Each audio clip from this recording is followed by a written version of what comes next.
एक भिखारी जो सिग्नल पर बैठता था, भीख मांगता था, एक्सीडेंट में उसकी लात टूट गई, माजूर हो गया, चलने फिरने में मुश्किल होने लगी।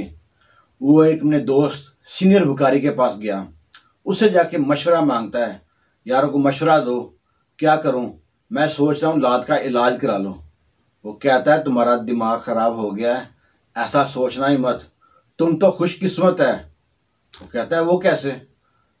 कहता है तुम ये बात अब छोड़, कल से चौक वाले सिग्नल पे बैठो, फिर देखो कमाल। वो कहता है यार मैं तुमसे इलाज के लिए मशवरा करने आया हूँ, तुम कहते चौक में जाकर बैठो सिग्नल पे। वो कहता है तुम एक दिन चौक वाले सिग्नल पे बैठ कर देखो। वो उसकी बात मान जाता है, अगले दिन जाकर चौक वाले सिग्नल पे बैठता है, और जो तंदुरुस्त भिखारी होते हैं जिनकी लातें सब हाथ सलामत होते हैं उनसे डबल ट्रबल पैसे कमाता है।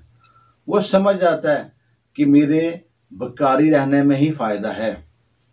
यही हाल पाकिस्तानी हुकूमत का है। जब से पाकिस्तान बना है उनकी यही सोच है, बस किसी तरह से यहाँ पे सैलाब आ जाए, यहाँ पे कोई अजाब आ जाए, कोई तूफान आ जाए, कोई जल्जला आ जाए, कोई बह जाए, कोई मर जाए, कोई धमाका हो जाए, बाहर से इमदाद मिल जाए।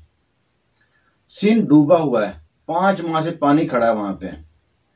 वो लोग इस इंतजार में हैं कि काश हुकूमत जागेगी, यहाँ के पानी का निकासी करेगी, और हुकूमत इस इंतजार में है कोई 4-5 बंदे और मर जाएं, कोई 4 छिलड़ 4 पैसे और मिल जाएंगे।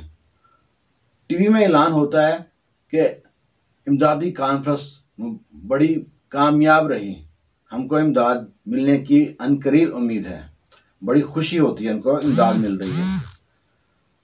और ये जो इनको लेके आए थे ना, वो पहले हर साल नया तराना बनाते थे, बड़ा जोश वाला।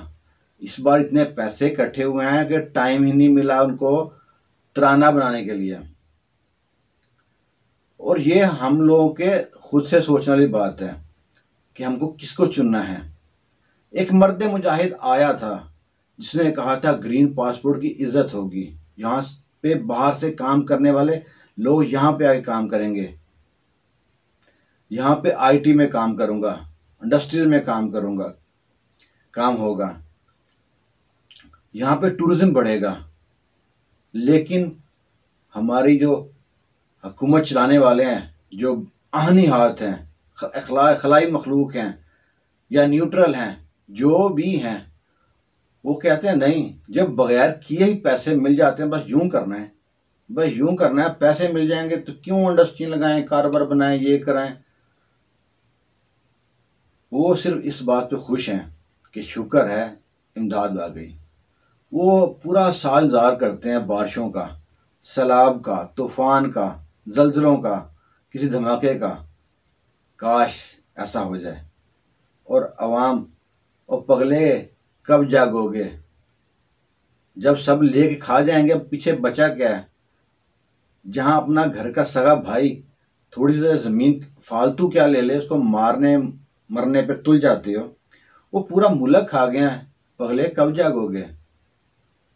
अब भी वक्त है, जाग जाओ, वरना तुम और तुम्हारी आने वाली नस्लें कटोरा लेके यूं उनके पीछे लाइन में लगे होगे।